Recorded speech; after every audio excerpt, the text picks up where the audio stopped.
All right, here we go. A fairly windy morning, and it is morning actually. We've got unusual wind here today in autumn. Fairly windy morning here in Vassiliki, where I'm going to have a look today about how to get the board planing. How to get from non-planing, slugging along through the water like I am now, comfortably sailing but not particularly fast, to full speed planing like I am now, skipping across the top of the water, hopefully nice and stable, locked in a good position. And the dream, of course, would be we're not just doing this battering off downwind. Here we go.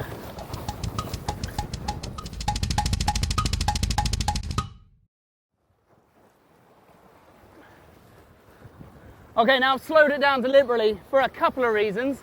First of all, this video today is about how to get to speed, how to go from not much speed, non-planing like I am now, up to speed. So of course we have to start at the slower speed. I also wanted to start non-planing just to run through a little checklist that I use sometimes, and I've definitely used in other videos if you've seen the words TP, T-T-P-P-E-E written anywhere. And that's my checklist before I try and get planing, possibly even before I windsurf. So I'm checking the environment, I'm checking the wind, and I'm making sure I've actually got enough wind to get planing before I just hang off the boom, steer the board downwind and try and go for it. A lot of the time I see people that are at the level that you could get planing, but you're not actually powered up enough to get going. The environment, the wind, just hasn't given you enough. And on a similar line, has your equipment matched the wind? For example, right now I'm on a 151 litre Starboard Go, a super stable, easy to get planing platform, perfect for learning this skill, and a 6.5 ACX, woo, that was a gust, ACX from 0.7. Powerful, it's actually a free racy style sail, so should be super stable as well once I get up to speed and trying to get it there. Should drive that power nicely. So my equipment has matched the environment, and the environment just now is, when it's blowing like it is right now, about 15 knots or so, maybe a little bit more, and it's a little bit gusty like it is here in Vassiliki, otherwise known as Gustaliki. But I'm in some wind right now, I've got the right equipment to match the right environment. We'll put physical and psychological away for a minute, the other two P's, but the next one in our checklist of TP is tactics. And tactics is a key one. I'm sailing upwind right now, looking for the wind and trying to read the wind coming towards me, the dark ripply patches or the change of the water texture, to see when that wind's going to hit me and really test, is that enough wind? I definitely do that upwind. So while it's not quite enough, I'm not just losing ground or even just holding ground. I'd rather make my way upwind a little bit. So if I do need to head downwind a bit to get planing, I'm not too worried because I've gained that ground whilst waiting for the wind. That's a solid tactic to start with. The technique to help that, of course, would be looking head, shoulders, hips, and my leading foot are all looking for the wind. The heel edge of the board, the windward edge of the board is engaged, and I'm waiting. When that wind hits me, depending on how strong it is, will depend on how far away from the wind I need to turn. So that term, bearing away, doesn't necessarily mean take the board downwind just because you're trying to get going. If I've got a lot of power, a lot of wind, then I can still stay upwind, but I'll probably bear away just a few degrees, just a little bit, to give me that power drive, and like you see there, start to accelerate the board. I'm definitely not downwind, but I've started to speed up a little bit just by changing the vision and pushing through my front foot. That's keeping the board flat and fast. If I've got the foot camera, the tail camera on correctly, my front foot is the one driving into the board. My back foot is semi-unweighted until, woo, I'm up to speed. I'll turn my vision to look upwind and I'll start to put some pressure through my heels. So I'm now sailing upwind up to speed. You'll notice throughout this movement my arms have stayed straight and away from me. A classic mistake of trying to get going is bending that front arm and whoa, like you saw there, I unhook by accident, breaking that counterbalance.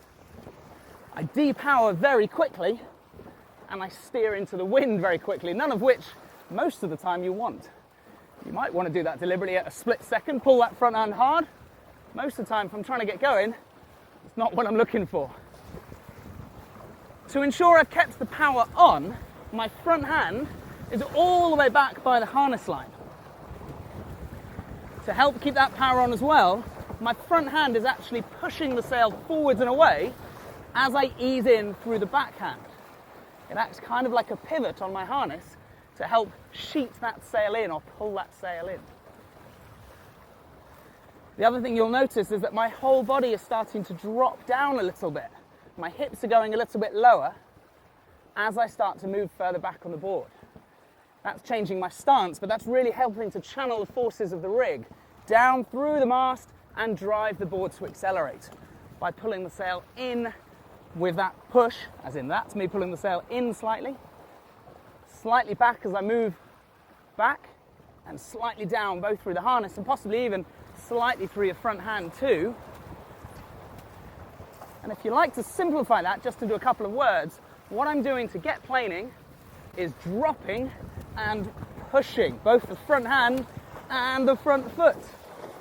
Once I'm up to speed, I remain in that dropped position. Instead of dropping and pushing though, I drop and dig and I start to go upwind. Drop and push to accelerate. Woohoo!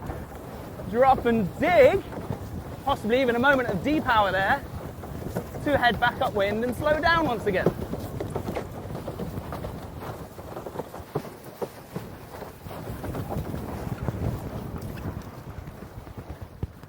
Now, as we're at this level of intermediate speeding up this board and going to go faster, I think it's quite important to understand why we need to sheet that sail in at all times, or at least at all times when you're speeding up. Everyone going at full speed has the sail raked towards the back and the sail is in tight against the board. Whereas if you remember when you were start windsurfing, the sail would open or close depending on what point of sail you're at. A key thing that's changing right now is speed.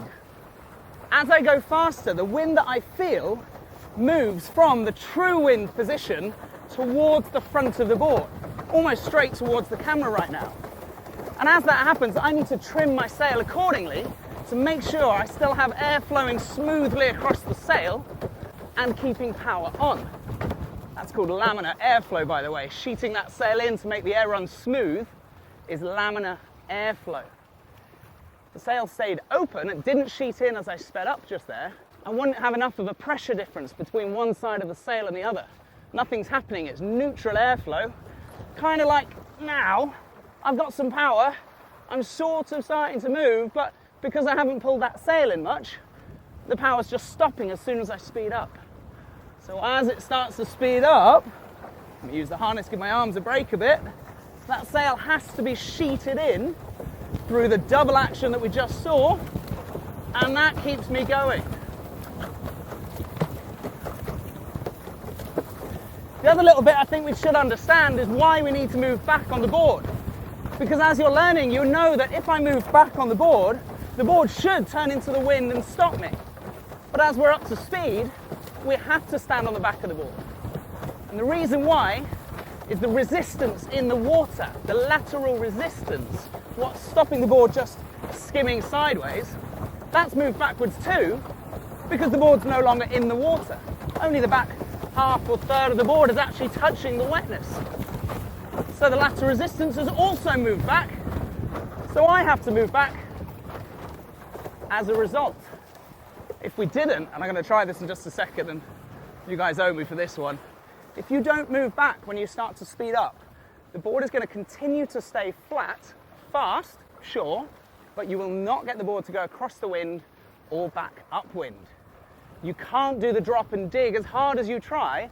All that's going to happen, kind of like I am now, dropping and pushing, speeding up, I actually can't get the board to turn because I haven't moved back. And this is another key difference, I think, between being a beginner and being an improver, an intermediate, and starting to get the board planing. As the board speeds up, you need the freedom, the agility, the confidence, if you like, which I guess is that psychological part of TP I said I put to one side, of moving back and out towards the foot straps. That's why they're there. That's the right position you're going to want to be in as the board starts to speed up. back and out towards the foot straps. It's not an exact science of where to put your feet, otherwise of course there would be markings on the board to tell you. Although this go that I'm on right now has a nice little diagonal cross that I can show you. That gives a rough idea of feet starting inboard and forwards, slowly getting further out and back as I start to speed up. Just to summarize there then, to get going, we start upwind. All good things start upwind. Even a jibe, that's a big question. If you want a jibe, start upwind, then you can start thinking about what's about to happen next. Make sure you have some power, some wind in your sail before you try and get going. If you have a lot of power, a lot of wind, you won't have to turn off the wind very far. If you've got less power, it's a bit more marginal, you'll have to go further downwind. Drop and push through your front foot to keep the board flat and fast and channel that power into the board to accelerate. That's a really low down, what's called a Super 7 stance that hopefully I'm showing you on screen right now. Once you're up to speed, you don't want to keep going in that direction. You're probably going to want to steer upwind a bit. So stay in that dropped position, but change your weight onto your heels and you'll gradually start to come upwind. If it's not happening, you haven't moved. Get yourself further back and out, and you'll be able to drive the board upwind much better. That, my friends, is how you get the board planing. There's another video I've done, and we'll do more of how to get from that planing position into the foot straps. But as your first burst of speed, that's quite a nice little look at how to do it.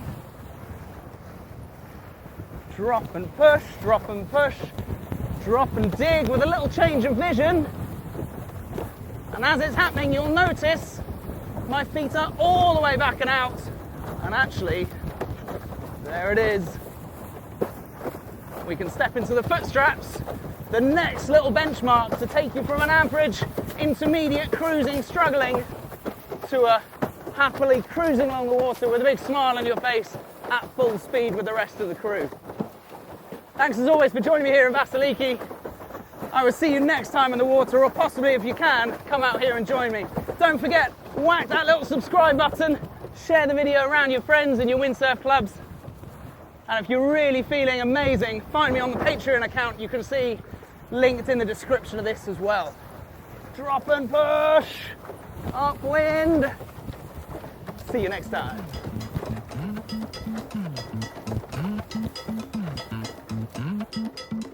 Hey.